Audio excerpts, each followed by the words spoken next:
We've probably all heard the stats about how little of what consumers pay makes it back to the farmer or rancher.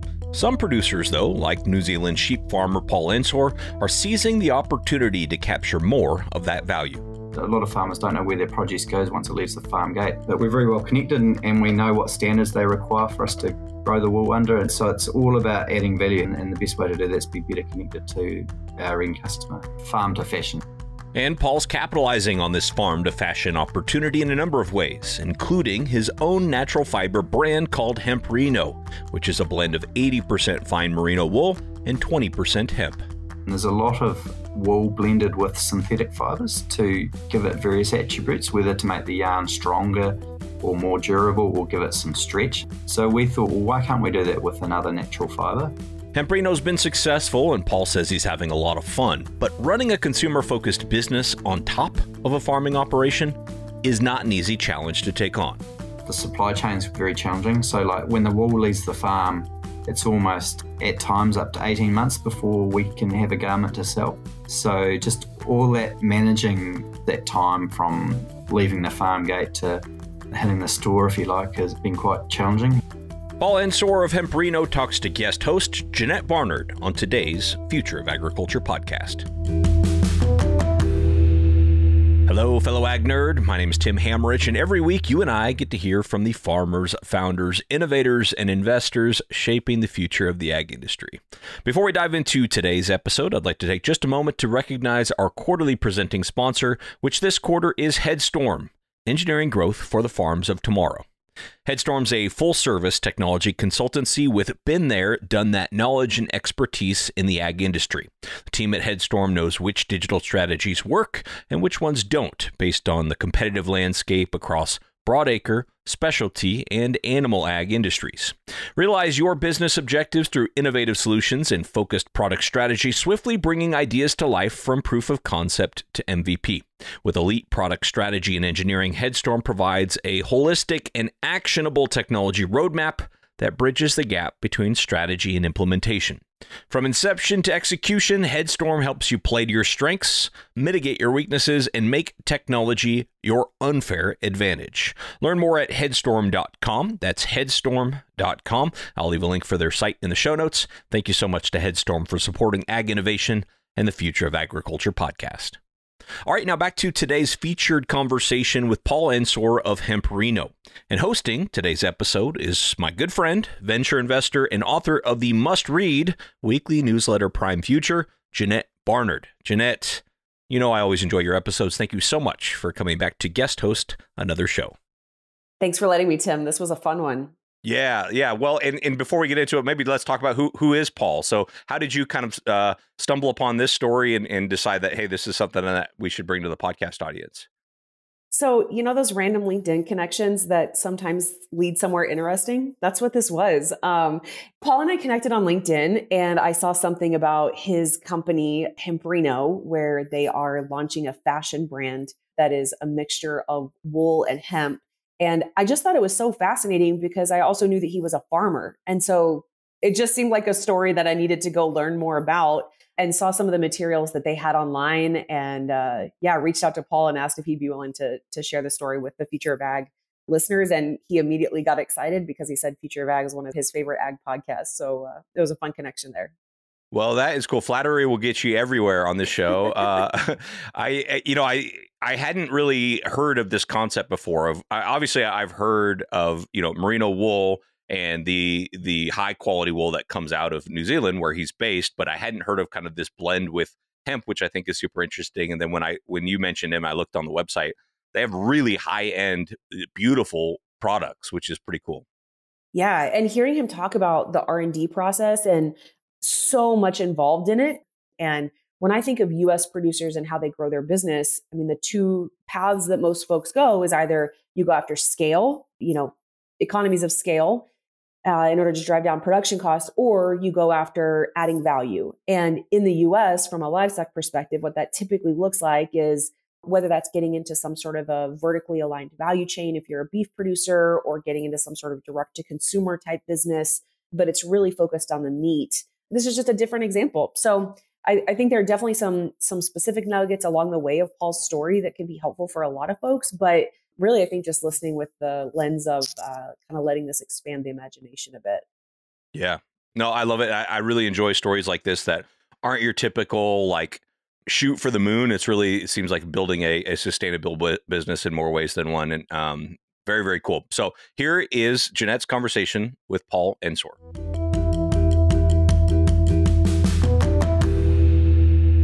So I am a fourth generation farmer here in the South Island of New Zealand. I grew up on the family farm here, and then I spent 3 years at a university, an agricultural university in New Zealand. And from there, I worked for a meat exporting company in Wellington, which is the capital of New Zealand, for 2 years, just involved in the back office, I guess, in regards to management accounting. So helping produce the weekly result for the company and just being the connection between the processing and the sales, I guess, as well. So a really interesting couple of years there. And there from then onwards, I did quite a bit of traveling. So spent 8 months up in Canada, did a bit of work up there on a hunting ranch, and then carried on to the UK, where I spent another 2 years working in management accounting as well, so in finance really. Had a host of really interesting jobs, but did a lot of traveling around Europe and just sort of got some really good worldly experience, if you like, because New Zealand's a long way away from the rest of the world. So really good to get connected with other parts of the world and understand how they operate. So that's kind of my background. And then I came back to the farm in 2004 and took over the family farm from my parents. So it's about 1,000 hectares of what we call high country in New Zealand. So it's up in the mountains. We regularly get snow in the winter. We have some really good country which we can go good crops on for winter feeding of livestock. And on the farm, we run about 6,000 sheep and 300 cattle. Okay. So first of all, do you consider yourself more of a finance guy or more of a farm guy? Oh, I think definitely more of a farm guy. The finance thing was just sort of a way to get experience off farm. I always wanted to make sure that farming was right for me. So spending a bit of time away from the farm and learning other things and learning some really good business practices have been really helpful to bring back to the farm. And yeah, still rely on those today to make sure we run the farm as well as we can.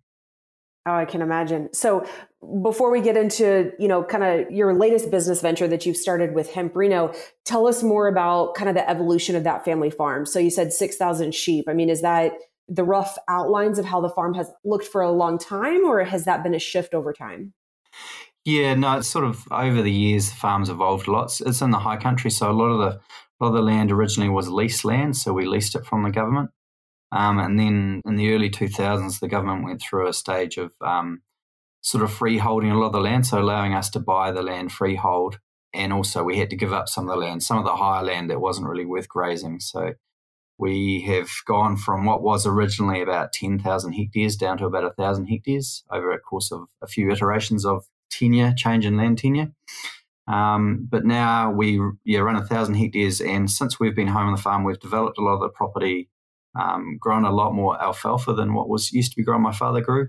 So we now probably run 50% more livestock than my father did, mainly in merino sheep, which we grow for the wool. So yeah, we have a lot of fine wool, which we sell into markets into the US and Europe as well. So can you expand on that a little bit? Tell us more about what types of companies do you sell that wool to, and tell us a little bit more about that supply chain as well of, once you sell the wool, where does it go? Yeah, sure. So the wool, we harvest the wool on farm, obviously through a wool shed. We shear our sheep once a year. And then we're shareholders in a company called the New Zealand Merino Company. So it holds contracts with growers or farmers, if you like, and brands. And so the brands that we supply, for those of you in the States will know, Allbirds and Smartwool are two major brands we supply. We also supply IKEA, Icebreaker, a whole host of brands. I think there's over 100 brands the company supplies. So that really connects the growers and the brands together, which is really cool. A lot of farmers don't know where their produce goes once it leaves the farm gate, but we're very well connected and we know what standards they require for us to grow the wool under, and animal welfare and social things and things like that. So it's all about adding value. How can we add value? And the best way to do that is be better connected to our end customer. So New Zealand Merino, is that a co-op? No, it's not really co because it is owned, about 50% owned by growers, and the rest is owned by private businesses or other individuals.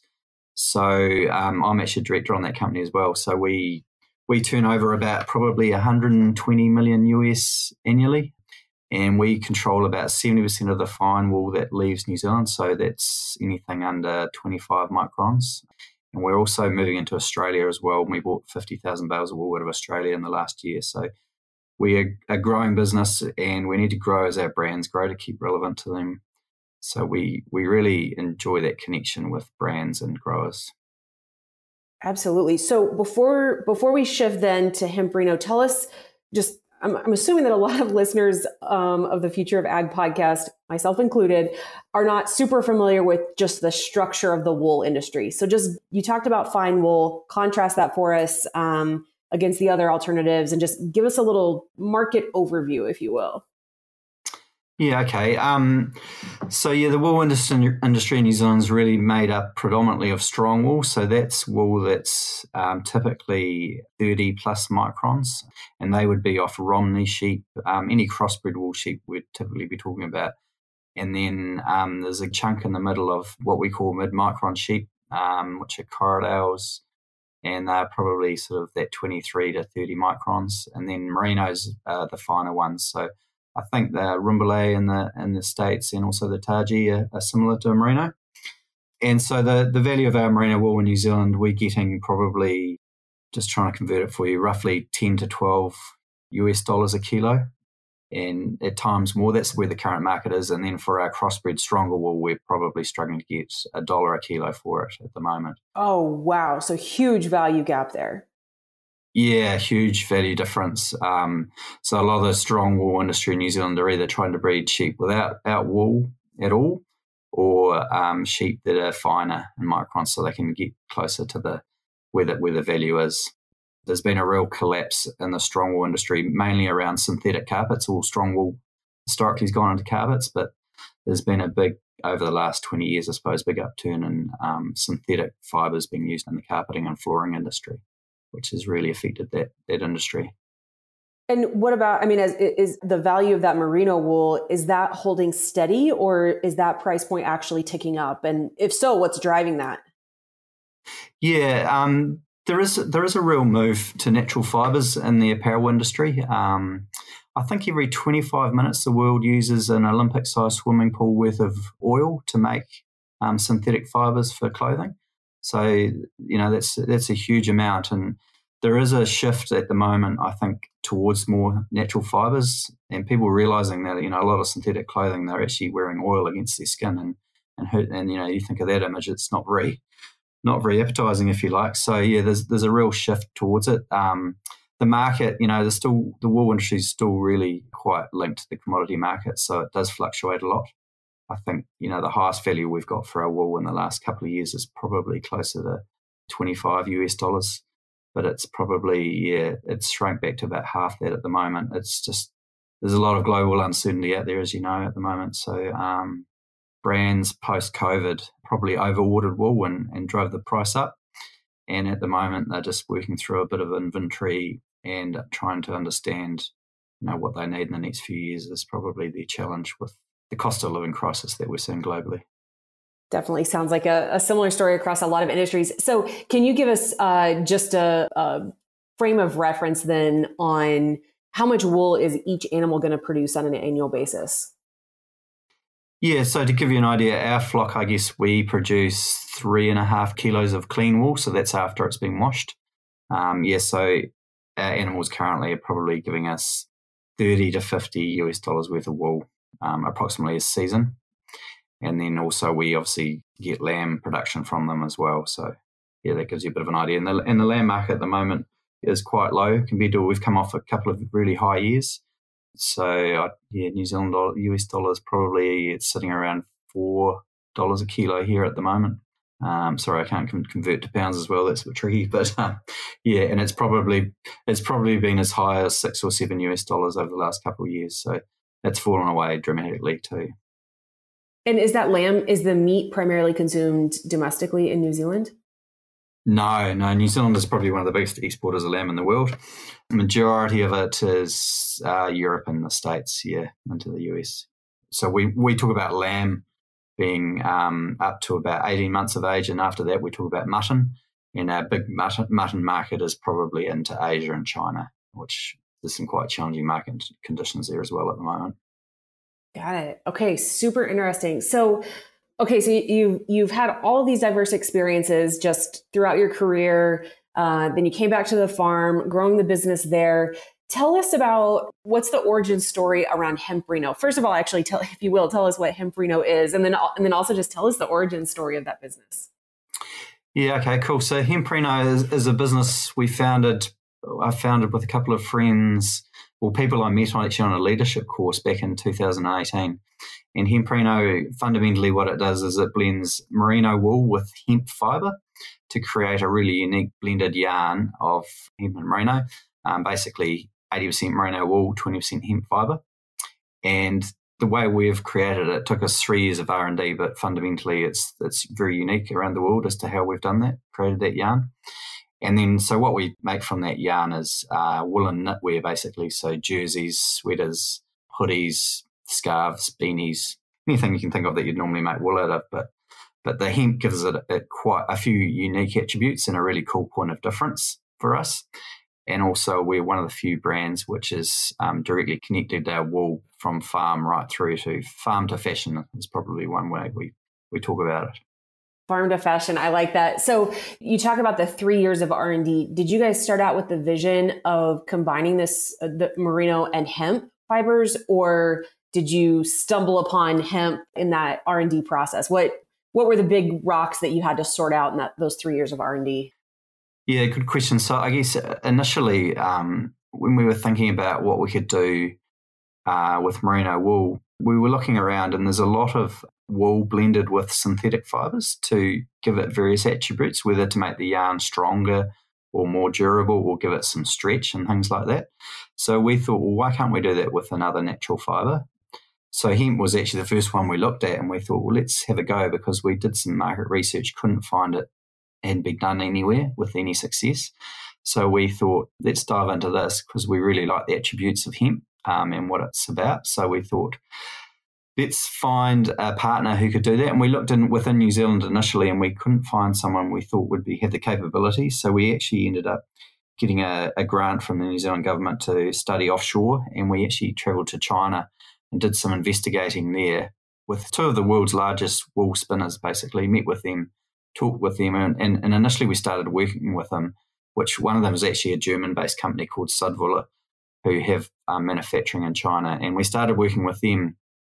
This was pre-COVID, and their R&D facility is actually based in Italy. And you'll remember early in COVID times, Italy was quite badly struck. So R&D really was stifled quite severely initially. And in the end, we actually brought it back to New Zealand, and we started working with a New Zealand partner, which was really good to be able to bring the manufacturing back to NZ and work here. So it still took us, a few iterations. So we blended different types of hemp with different types of merino wool. It took us a while to establish what worked really well. And now we've got a yarn which we believe gives us a really good finished product.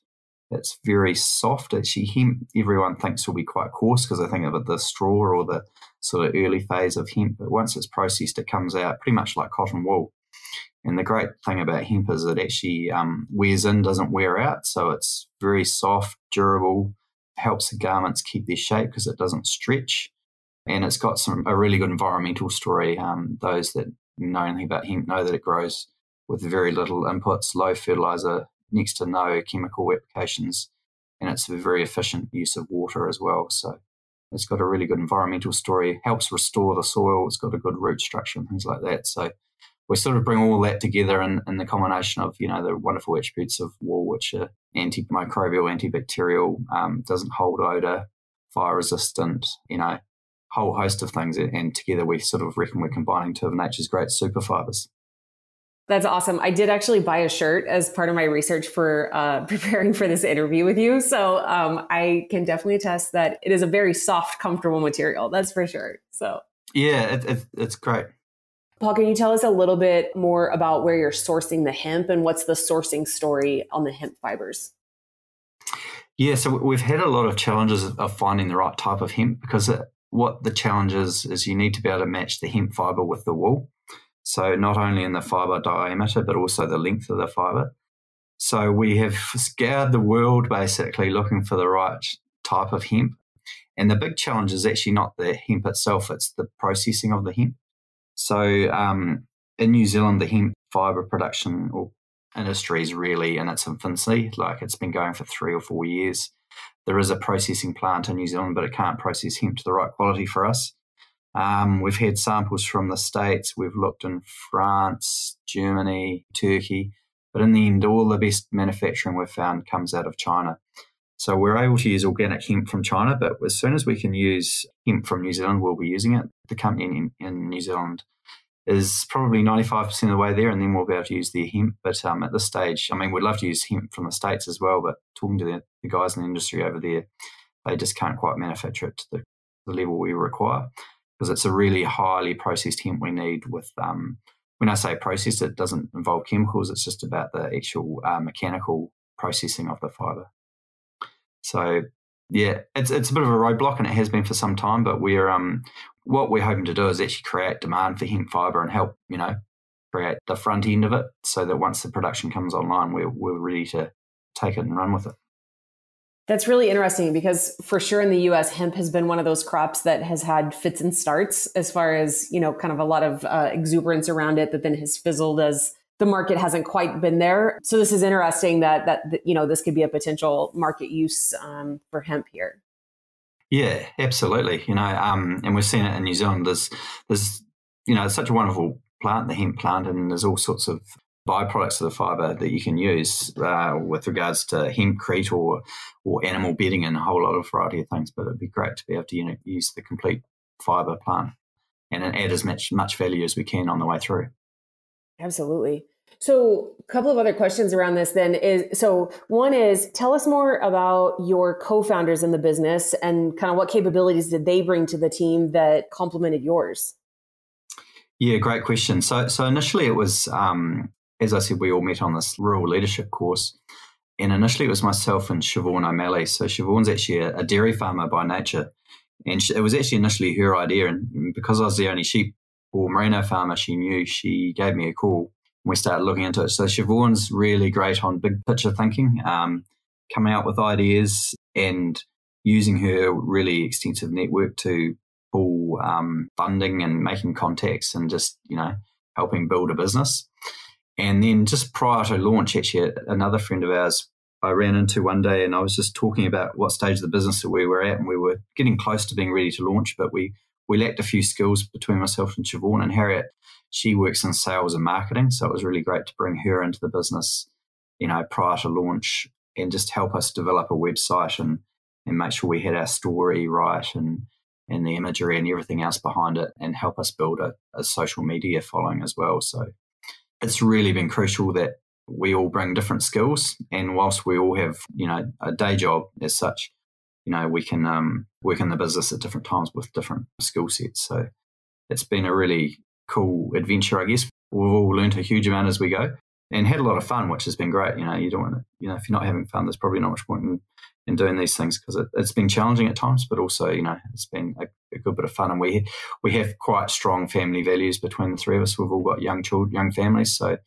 making sure that the business works around those sort of, key things, key family milestones and things like that, it's important as well. That's awesome. So tell us a little bit more then. So it's obviously a kind of a direct to consumer model. How is it that you are generating demand for the product? What's kind of the go-to-market plan here? Yeah, so we launched probably almost just under 2 years ago now, just online. Initially, we heavily relied on family, friends, and relatives, anyone that we knew to buy one, and just really spread word of mouth, which is good. And then probably almost a year ago, we actually featured on a New Zealand show, which is called Country Calendar, which is basically just a farming show, but probably the highest rating TV show in New Zealand, which is very unique. And it, live to air program, not streamed. it's the highest rating show in New Zealand, so it was really cool to be aired on that. So we've been really well supported since that program in New Zealand, which has been cool. And then obviously, the power of the internet is just amazing, isn't it? Within the first couple of weeks, I think we'd shipped one to Alaska. So we were just blown away by that we could, conquer the world just via the internet. And we've sold a few into Europe and Australia, and it's just amazing where we see these orders coming from.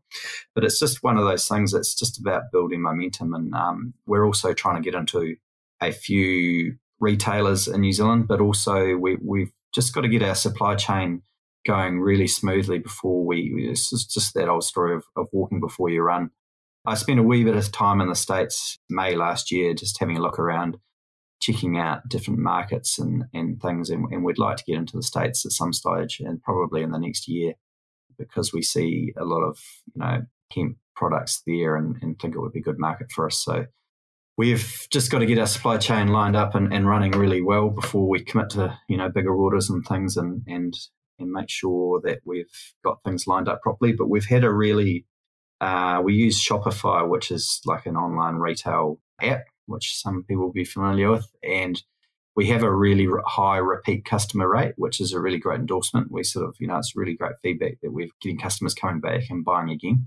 And so that's been a great endorsement for us to keep going. And so we're just doing big pieces of work at the moment about engaging with our current customers and understanding why they buy from us and things like that, so that we can make sure our messaging is on point and ticking the boxes so we can keep growing. Absolutely. So one of my favorite things about that story you just told is that the highest rated TV show in New Zealand is a farming show. That just seems like the most New Zealand thing. So that's fantastic. Yeah, it's on a Sunday night at 7:30. And I think it's just become a bit of a tradition that Kiwis sit down and watch this show on a Sunday night before they start their new week, I guess. Yeah. Before the week. That's awesome. That's awesome. So question for you on your customers, especially on those repeat customers, are they buying more because of the quality and the physical attributes of the product, or are they buying more because of the sustainability story around it? Yeah, so that's a great question, and it's something we need to understand better. I think people like this story, and I think, it's quite a lot going on there to actually decipher exactly what it is, because we've always been told not to lead with sustainability. And actually what we find with our social media posts is that people probably connect more with the farm story than anything else. So where the product's coming from.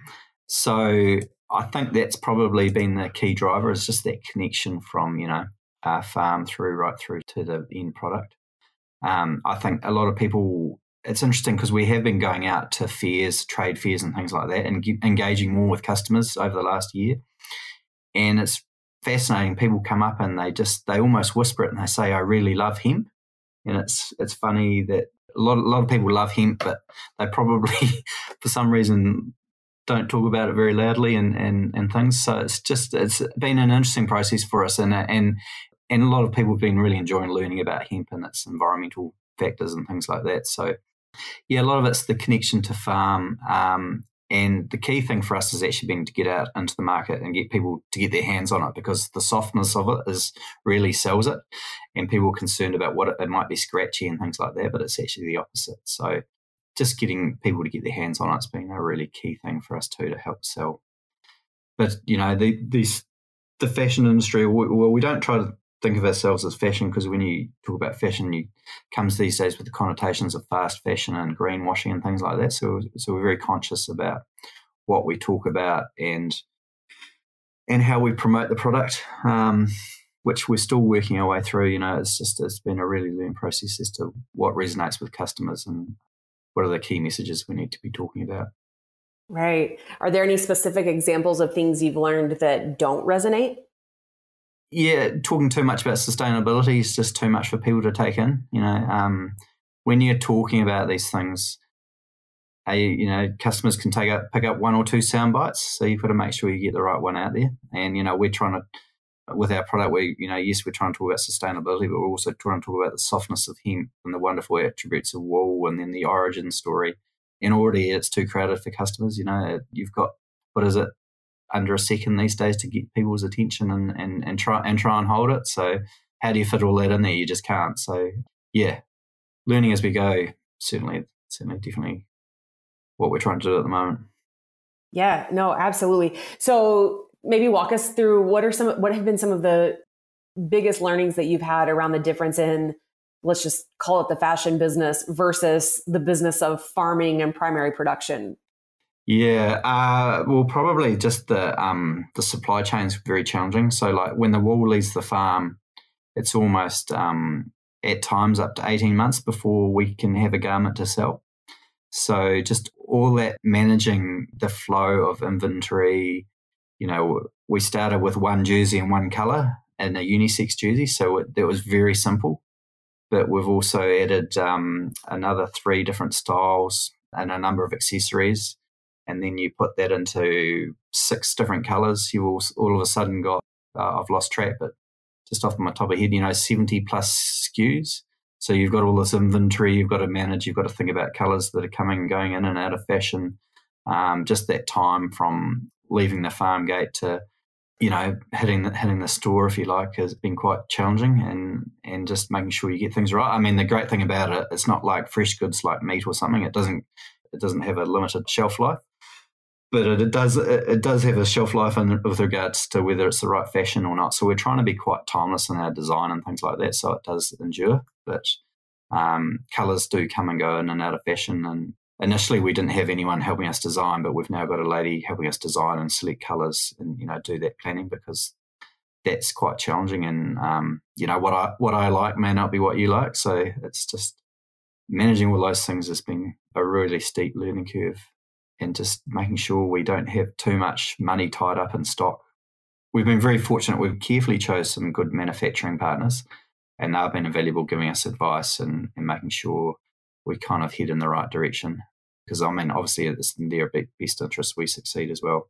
So, yeah, still early days, but learning as we go and having fun's been the key. Sure. So how do you guys think about just the competitive landscape and what type of, competitive risk there is of someone else starting to take a similar approach to the yarn combination that you've discovered? Yeah, it's a really great question, and something I thought about early on a lot. So the competitive landscape, in the woolen industry, because I'm well connected to a number of other brands, it was always one of my first questions for them was, to find out what they thought of other players coming into the market. And they actually welcome it, because there's, in the natural fibre part of the world, in the clothing industry, it's such a small component that I think the more people that are singing about wool and, natural fibres, the better. From everyone's perspective, we all benefit. But then, the other part of your question is really around, other people coming in with the hemp merino blend as well. So it's not something you can patent, because basically it's an 80-20 blend, for instance. I guess the secret sauce is the type of wool and the type of hemp we're using, and the processing that goes on prior to that. But we can't patent that, because someone could come in, with a 81-19% blend, so there's no real point in doing that. So that used to worry us a lot, but we've been first to market.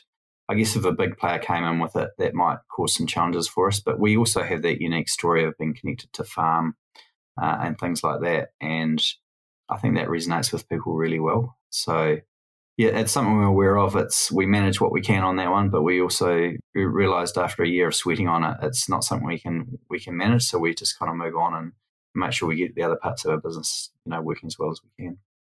Yeah, control what you can control, right? So maybe one last question here. So part of what's so interesting about your story is that you guys have found a way to really go all in on the value added space, right?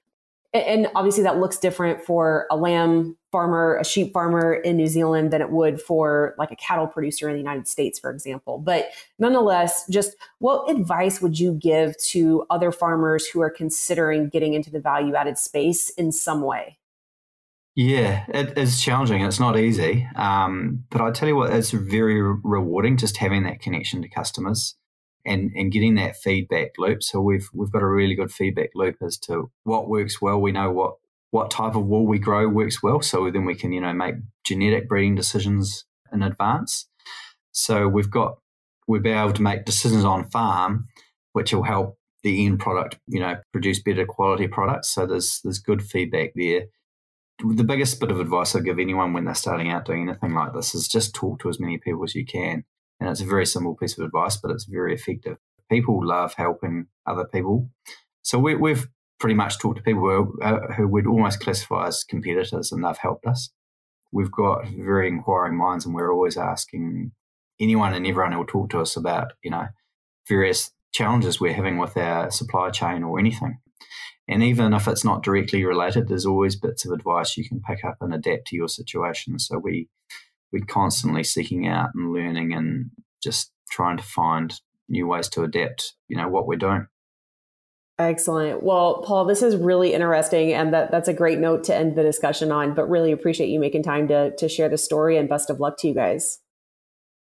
Yeah, no trouble at all. And if anyone's interested, I guess just check us out at hemprino.co.nz, and you'll find us online there, and we ship anywhere in the world.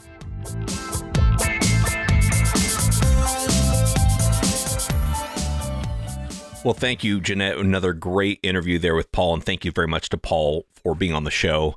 Before we close out here, Jeanette, I'd love to get your thoughts on something. I love these stories of people trying to shift from a commodity mindset to a real brand by forming connections with consumers, with the people willing to pay up for what they're producing. But of course, we live in mostly a commoditized world. It's difficult to find stories like Paul's of people trying to do this at scale. Now, obviously, it takes a lot to run a farm or a ranch, and to add on top of that a whole nother business that is consumer facing takes an incredible amount of effort, of commitment. But I wonder, are there other systemic or structural barriers as well to farmers and ranchers not being able to capture more of the value of what they're producing? What do you think about that? Oh, that's a really interesting one. I mean, I think there's two issues. One is that plays like this are just by definition capital intensive. And so it's either I'm putting up my own capital, or we're going to go raise venture capital, outside capital. And that is not the model for farming. So as a farmer, if you're going to do that, you most likely need business partners who have those skills and capabilities. And what I do find interesting, I mean, Paul obviously has a very diverse background, so he's pulling on some different experiences that are super helpful for him in this process. But he also has a really interesting network. He talks about his other business partners who are bringing other capabilities to the table. So I think it's a combination of how do you finance these types of businesses, and how do you assemble the right teams and talent and get the right who's on board. Yeah. Well, Jeanette, anything else we should make sure we get on tape before we stop here? One thing that really stood out to me is, so readers of Prime Future know that I'm kind of on a kick right now of, I think, the products that are going to be the right sustainability solutions for the long run, that are going to be enduring, are products that have a sustainability benefit as a secondary benefit, that have a primary value proposition that is about quality, value, the traditional value drivers, and happens to have a sustainability benefit. And I think that what Paul said about what they've learned of not leading their marketing with a sustainability message, but focusing on the quality of the fabric and the durability of how the fabric holds up and the softness of the fabric. And oh, by the way, there's a sustainability message here. Like, he's talking from a consumer marketing perspective. And when I write in Prime Future about these ideas, it's from a farmer facing perspective. And yet the principle still holds that the best sustainability stories are the ones that are gravy on top. Absolutely. Yeah, gravy on top. And it's great to have examples of what that looks like, where you're delivering the value with the added benefit of the sustainability story as well. Well, that's going to do it for today's episode. Thank you, Jeanette. Thank you so much to Paul Ensor for being on the show. Thank you to our quarterly presenting sponsor this quarter, which is Headstorm. Learn more about them at headstorm.com. And last but never least, thank you for your time and your attention. I do not take it lightly. I'll be back next week with another story of ag innovation.